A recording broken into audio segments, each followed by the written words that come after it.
अस्सलाम वालेकुम दोस्तों, उम्मीद करता हूँ आप सभी लोग खैरियत से होंगे।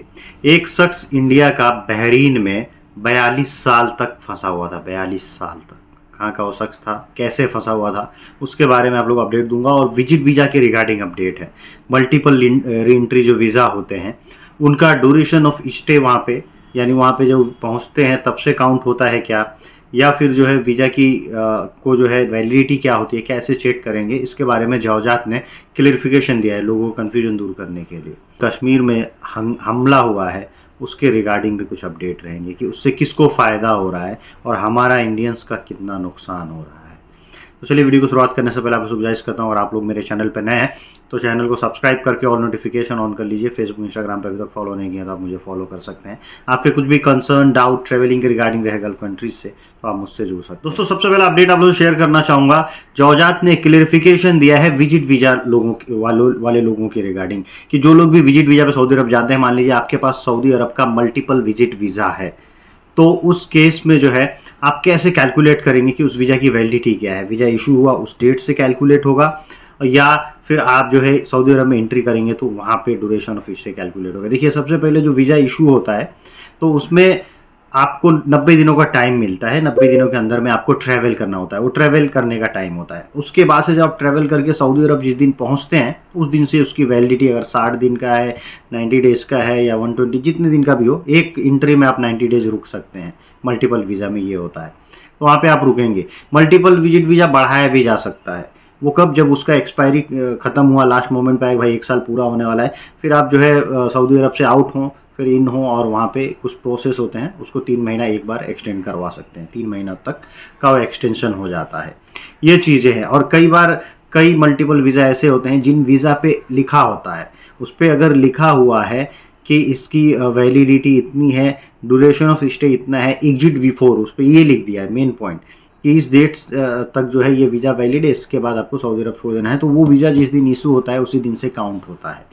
ये चीज़ें आपको समझ में आनी चाहिए। एक इंडियन आदमी जो कि केरला का रहने वाला था, बहरीन में 42 साल, 4 डिकेड से भी ज़्यादा का समय जो है उसने एक विदेश में एक अपने गांव वालों से, अपने घर वालों से दूर रह के पूरी एक समझिए एक ज़िंदगी गुजार दिया, आधी ज़िंदगी से ज़्यादा वहीं पे गुजार दिया। 42 साल जो है बहरीन में वो इंसान रहा। रोजी रोटी कमाने के लिए लोग जाते हैं गल्फ़ कंट्रीज़ या विदेश कहीं भी, तो रोजी रोटी के लिए जाते हैं कि हम वहाँ पे कुछ पैसे कमाएंगे, हमारे हालात यहाँ पे सुधरेंगे, फैमिली का स्टेटस थोड़ा बदलेगा, क्योंकि हम वहाँ थोड़ा कुछ ज़्यादा पैसे कमा सकते हैं, इसीलिए लोग जाते हैं वहाँ पे। अब इसमें ही इसी तरह सेम ये गए थे वहाँ पे, लेकिन इनके साथ हुआ क्या, अनफॉर्चुनेट आप बता सकते हैं कि बदकिस्मती से जिस कफिल, जिस स्पॉन्सर के पास ये गए, कुछ दिनों के बाद से उस स्पॉन्सर की डेथ हो जाती है। और पासपोर्ट जमा हो जाता था, पहले कफिल लोग लेके रखते थे, पासपोर्ट उसके पास था, गुम हो गया, फिर इनको मिला नहीं। अब जब आपके पास पासपोर्ट नहीं रहेगा, आपका वर्क परमिट भी ख़त्म हो गया और आपका स्पॉन्सर भी नहीं है, कुछ भी आपका स्टेटस बदलाया नहीं गया वहाँ पे, तो आप इलीगल हो जाते हैं। अब ये इलीगल हो गए तो डर डर के इधर उधर रहे, जैसे तैसे ज़िंदगी गुजारे, बहुत कोशिश किए, नहीं आ पाए, लेकिन फाइनली इनको 42 साल बाद एक जो है वहाँ पे प्रवासी मजदूर यूनियन का एक एनजीओ है, उन लोगों ने मिलजुल के इनके पूरे हालात को समझा और इनका एग्जिट वहाँ से कराया, और इनका एग्जिट वीज़ा इशू करा के इनको जो है इनके देश, इनकी फैमिली में वापस भिजवाया। उसकी तस्वीरें भी इसमें दिखी जा रही है। मतलब पैसा कमाना, और एक इंसान अभी जो है इस समय में इंटरनेट की दुनिया में लगभग 10 सालों से जो है इंटरनेट काफ़ी एक्टिव है पूरी दुनिया में, इस समय भी इंसान जो है जाके इतना दिन फंस जाए, क्योंकि अगर ये पहले से भी कोशिश किए होते हैं, देखिए जो लोग भी गल्फ़ कंट्री में जाते हैं, फंस जाते हैं, कोई दिक्कत है तो एम्बेसी से कांटेक्ट करें, या बहुत सारे और भी रास्ते होते हैं, उनसे कांटेक्ट करके अपने देश वापस आ सकते हैं। लेकिन ज़िंदगी पूरा वहाँ पे गुजार देना भाई, ये सोच के बहुत ताज्जुब होता है। और पूरी ज़िंदगी ख़त्म हो गई। इनकी माँ बताई जा रही है 95 ईयर्स की है, जो अभी भी वेट कर रही थी, ये अब अपने घर पहुँचे हैं। दोस्तों वीडियो के आखिर में बात करते हैं जो खतरनाक हमला किया गया कश्मीर में, टूरिस्ट लोगों पे हमला हुआ, जिसमें नाम पूछ के या धर्म पूछ के भी लोगों को मारा गया। इससे नुकसान किसका होता है? इसमें एक आम आदमी का दिल इस समय हिंदुस्तान में इस घटना को देखने के बाद से कैसा होगा, वो कैसा अपने आप को देख रहा होगा, कितना पीड़ादायक होगा कि भाई हमारे धर्म के नाम पे, हमारे नाम पे, इस्लाम के नाम पे लोगों को मारा जा रहा है, बेकसूरों को मारा जा रहा है। यही इस्लाम है जो ये शिक्षा देता है कि अगर तूने किसी भी एक बेकसूर आदमी को मारा तो पूरी इंसानियत को मारा है। और अगर किसी ने एक बेकसूर आदमी की जान बचाई है तो उसने पूरी इंसानियत को बचाया है।